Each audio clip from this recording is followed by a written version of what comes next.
Good morning. Good It's morning. Dana and Dr. Mary. I had a meeting this morning, and so we're going to pre-record this conversation, but I know that you are going to enjoy it.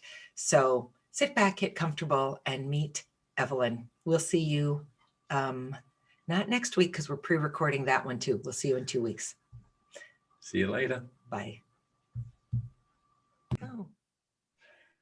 Hello, everyone. Good morning. This is our pre-recorded conversation with Evelyn Leite from Rapid City, South Dakota, a city that Maz and I know well. So we'll talk a little bit about that and so much more. But welcome to Daily Dose. And Evelyn, welcome to our conversation today. Thank you. It's so nice to meet you and talk with you. Well, we're really happy to have you on. Some of you might remember our conversation with Delane Shea from Christmas Eve. If you really think back hard, you will remember I was in my robe because I had COVID and was incredibly sick. Oh, no. Yes, we didn't know it yet. We didn't find out I had it until the day after. So I just sort of looked like I was going to pass out through the whole conversation. But anyway, Delane You never mentioned that. she was a trooper through it. But Delane connected us, and we are feeling really lucky to have met you. So Evelyn is a writer like Delane, and this is one of her many books called Just Fine, Thank You, Growing Up with Family Secrets. So Evelyn, maybe you can give us the kind of elevator version of this really beautiful book, which takes place from your early childhood through your early high school years. Actually, that's 0 to 13. 0 to 13. Okay. Mm-hmm. So what can you tell us about this book that gives people a little bit of insight without giving away the challenges? And then I'll ask you some questions. All right. Well, the book has been cooking for a very long time. It's not the first book that I've written. I've written several self-help books. And the very first book I wrote was what it was like to live with an alcoholic. And I wrote this when back in 1980, when there were not any books about what it was like to live with an alcoholic. So that book has been on the shelf or available to the public since 1980. And this book is kind of a follow-up. It took me years to be able to deal with all of this. Oh, So, I can't imagine, Evelyn, because even if the alcohol wasn't a piece of it, which it certainly is a piece of this story, there was a lot of other sort of general trauma in your household. there was a lot of trauma in our household, yes. And how part many? of it, Go ahead. I was just going to say, part of it was the number of children that just I was kept coming. just going to say, how many brothers do you actually have, Evelyn? I have one left. Okay. At one time I had 6. Yeah, I mean, it definitely reads like an very end of that kind of pioneer era where every year to 2, mother would take to bed because another baby was on the way. Yes. And the amazing thing about that was they never told us. you're like a storybook, you know, so your mother's just moving along, whatever, you're taking care of your little brothers. And then the next thing you know, your dad comes out of the bedroom and hands you another baby. Yes, that's right. Yeah. Like, where did they come from? How did they get here? Can you look back now, Evelyn, and like remember your mother pregnant, or were you really just so unaware of it that you didn't know? I was completely, totally unaware of it, right up to the very last one. You know, it's funny, so I was 5 and almost 10 when my brothers were born, and I don't really much remember my mom being pregnant either. I mean, I when I see pictures of her, I certainly think, oh yeah, I kind of remember that dress or something like that, but I don't remember watching that happen and thinking much about it either. So maybe that's just a piece of almost everybody's childhood. I don't It know. could be part of it for sure, but the word sex was never, ever mentioned in our house. Yeah. Another probably pretty solid truism across many people's childhoods from your generation. For certain, from my Yeah. generation, yes. Okay, so your father was an alcoholic Correct. and your mother had, I mean, some serious mental health issues that you also never knew about. No, I did not know about that. And then they had all these other challenges. So your mother was from sort of a middle to upper middle class family, and your father was from a sort of southern. Is it fair to call them rednecks, Evelyn? Yes, you can. Okay. My Well, father At least we asked. quit school in the 4th grade Yeah. to support his family, and he worked in a sawmill from the time he was in the 4th grade, because my grandfather, this is not in the book, but my grandfather had his leg injured by the sawmill, so my dad had to quit grade school and go to work. Which caused a lot of problems for your dad. I mean, he very clearly felt insecure in his lack of education, lack of standing in the world. I will just say from my perspective that the hardest thing to read about this book is your equal love and hate, adoration and fear, certainty and uncertainty around your relationship with him. Yes, absolutely. So And can yet you he talk was the about one I that a was little able bit? to forgive. He was the one I was able to forgive. I Yeah. had a really hard time forgiving my mom, because my mom appeared to be so responsible, so on top of everything, and so in control. Yeah. Only later did I realize what a struggle life must have been for her. Can you imagine? I think about all those women just constantly pregnant, Yeah. constantly nursing, not feeling good, being in charge of finances when there was no money, Mm-hmm. and then being married to an alcoholic and not being able to have any place to talk about it. Absolutely. Everything was just fine. Yeah, I mean, when I came across the first time you talked about that sentence, it broke my heart, because you learned that you just lied your face off really early in your life. Absolutely. Yeah. Yeah. It's a hard book to read, but it's also there's a lot of joy to this book, inexplicably, because you have this funny little family and you're Great moving times. so often and it's all you know. Yes, but we do have great times. Yeah. I mean, alcoholics can be a lot of fun. Yeah. And we had this huge family gatherings all the time. Those were amazing to me. 12 people show up and sleep in your small house, And on the pull out their floor. rollaways. Yep.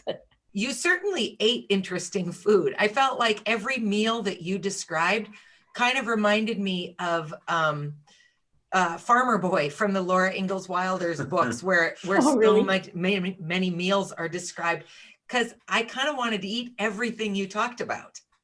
Good. Okay, so this is your early childhood. There are 2 books that follow this for a trilogy, which I have not read yet. So what can you tell us about those 2 books, Evelyn?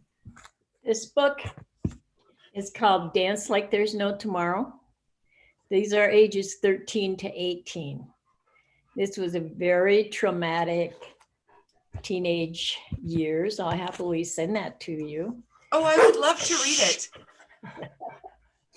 It was, we moved from the farm to town because life on the farm was drought and there was no money. So my dad had to take another job in another town. And my mother also went to work for the first time in my life. Wow. So we moved to this hectic town where they were building the largest earthen rolled dam in the world. And we lived right on the edge of town where we watched all these dam workers 24 hours a day, drunk in the streets, falling all over. I witnessed somebody get his throat cut. All of that is in this book. You Plus, didn't my really need brothers that and I, additional trauma. we had great escapades also. I bet you did. Okay, so then there's a third book. Mhm. And the And third that book third covers book- what? It covers my marriage to my alcoholic husband. The Oh, the first thing I needed to do is get away from that house. yeah, Well, of course, I went out and got it, fell into something worse. yeah. And that covered 13 years of my life being married to an alcoholic and not having a clue what the problem was. Not a clue that drinking was the issue. There Wait. was battering, and he was in the service, and so we traveled all over the world. So there was, good and bad being far away from home, and a lot of things in this book. And I actually wrote this book to help other women who were in that situation, or not just women, but people who are in alcohol situations and they don't know what the problem is. Because Yeah. if you grow up with drinking, the last thing that you think the problem is alcohol. I certainly didn't think that alcohol was the problem. And I drank a lot of it myself. Yeah. We talk so often on Daily Dose about the fact that because I grew up around no alcohol, I also didn't realize that was the problem. I knew something was wrong with Maz, but I could not identify it because it was nothing I'd ever seen. Mm-hmm. So if you couldn't recognize it and I couldn't recognize it, I wonder who can recognize it. Correct.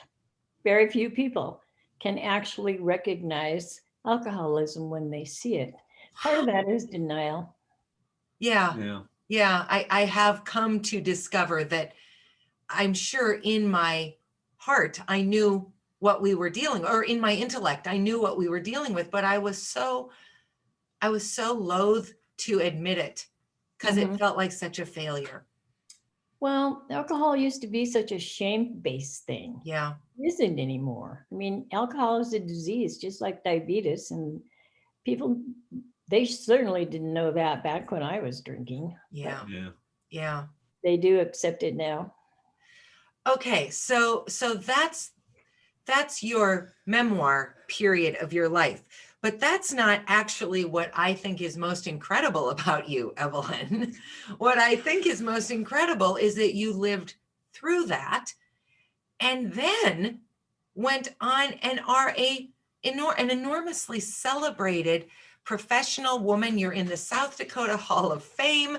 You've worked on reservations. You've worked all over the country and the world helping to de-shame this disease that you have so much experience with. So talk about how in the world you went from this little girl Yeah. to where you are Yes. today. Well, I cover this in my third book, but I adored my brothers. Yeah. Absolutely adored my brothers. And I had a younger brother that I really felt like he was more my child. Yeah. Because I took him in hand and I spent all my time with him. And he saw my alcoholic husband abusing me. And time after time, he came to rescue me. And he would come and take me to the hospital because I was sick, or give me money because I didn't have money, or he would just help me. So, and he was 9 years younger than me. And the last time he got me out of the hospital and brought me home, we had no idea where my husband was. He was off drinking somewhere. And he said to me, "This is the last time I'm helping you. You could be somebody if you wanted to. You're smart, you're talented, you could do things, and I am not helping you anymore." And it broke my heart. But the thing that happened after that, I never saw him after that until I saw him in a casket. Oh my God. He was a bull rider, Okay. traveled around, and he was in line for a South Dakota championship to be the champion bull rider that year. And he was killed on a bull. And coming home from his funeral, I said, I will be somebody, Ronnie, and I will do it for you. Hmm. And I left my husband. He had been trying to get me to leave him for a long time, but I was really scared of him. He threatened to kill me, and I knew he would or could. Well, you're tiny too. It's important to note you're only 5 feet tall. Yeah. Yeah. But I did manage to get away from him with the help of my other family, my other brothers and my mom. And I managed to get away from him, and I went to college. It's all in that, and the name of the book is To Be Somebody. Oh, And so then I went to college, and my determination has always been to help other people deal with the things that I was facing. wow. I feel like so often when we talk to people, one of the big takeaways is that if you can get through this, if you can get past some of these addiction pieces, you can choose then to use that terrible thing for something so, so powerfully good for Yes. other people. I mean, who doesn't talk to you and walk away and think, well, for heaven's sakes, if Evelyn can do that, then maybe I can too. I hope that that's what happens. I really do. Wow.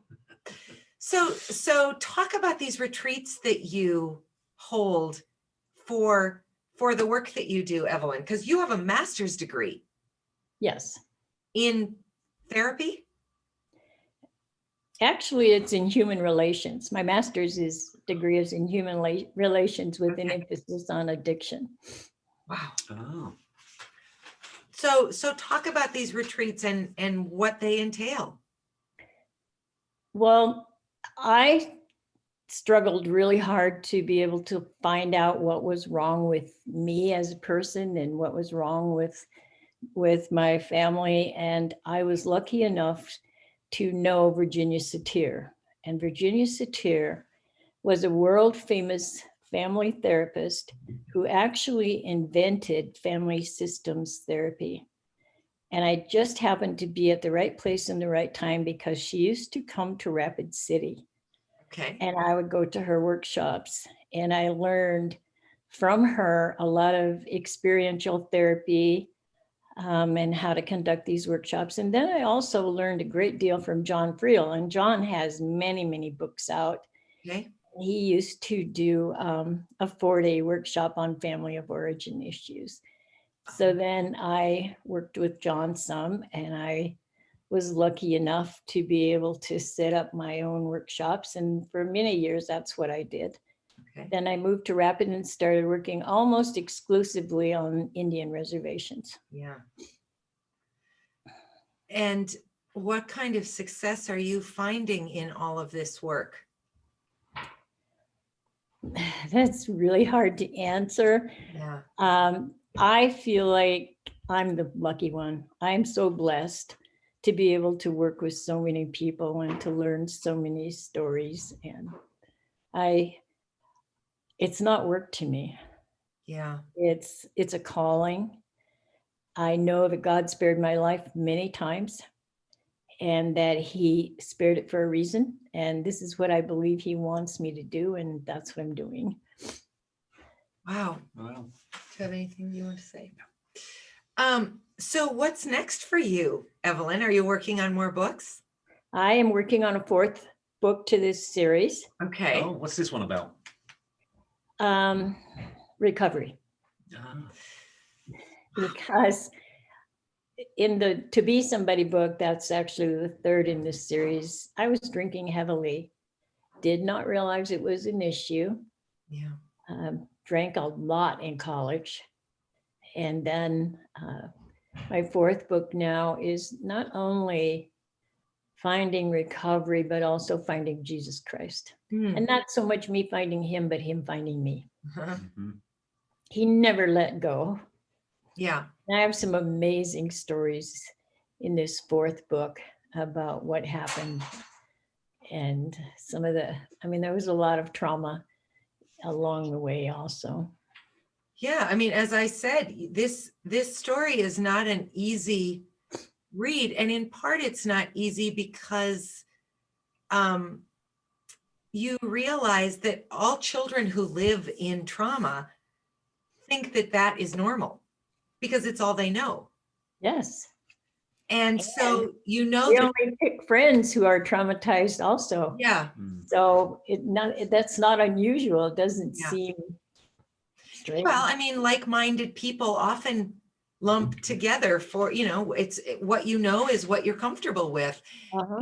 And it's very hard, even though the whole time I was reading it, I knew I was reading it about you, an extremely successful person. So I knew that you were not going to be forever derailed because I know the end, or I know the present. But it's still, it's an important and challenging story, and I was so honored to read it. And you did such a beautiful job of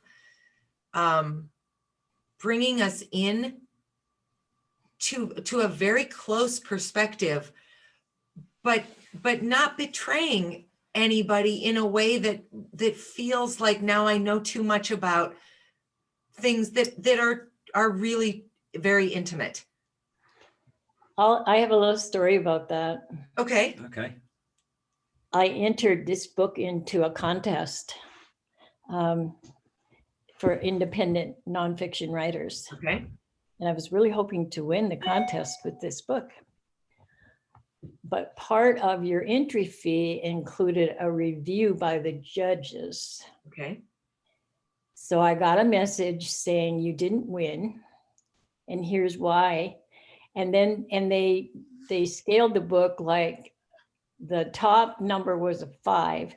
So I got a 5 for cover, a 5 for writing, a 5, but I got a 3 for character development because they did not like my father and mother.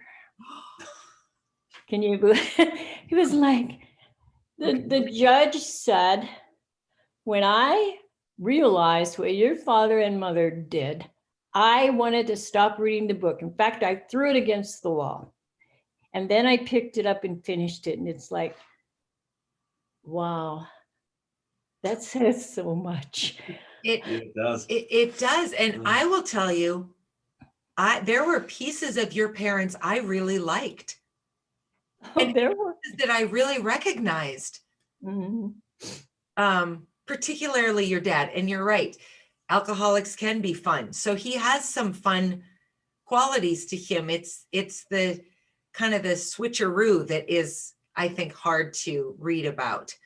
Yes. Well, it's that Dr. Jekyll and Mr. Hyde Yes. that creates so many issues for us. Absolutely. Evelyn, who is this little girl? It's not you. That's not me. No, I found that on the internet. It's just a picture, but Well, it kind of said everything I wanted it to. Yep. Yeah. She's certainly got some complexity to her look, for sure. This little girl has seen some things. And she looks very poor. Yeah, she she does. And our family was very poor, even though I had a very wealthy grandfather. Yeah. And he owned practically the whole town we lived in. And do you suppose, so there's conversation around him, and everybody's got an opinion about him in the book. And your opinion is typical of a granddaughter, I think, that he was pure love. I did. Nobody else sees him that way. No. So do you think he withheld from your family as punishment for your mother marrying the wrong man, as not wanting that money to be drunk away? What was that about, that he allowed you all to be so poor when he had so much? Well, actually, he gave us the farm we lived on. Okay. Along with a substantial amount of money. Oh, okay. Okay. We were poor because my father drank it. Yeah. Wow. So Evelyn, what do you want people to take away from this story if you're somebody who's got no experience of addiction and trauma and emotional abuse, which you definitely lived through, what do you want someone to take from this? I would like them to know that there is resilience. Yeah. All you need is one person to believe in you. Yeah. My brother believed in me. He was much younger than me.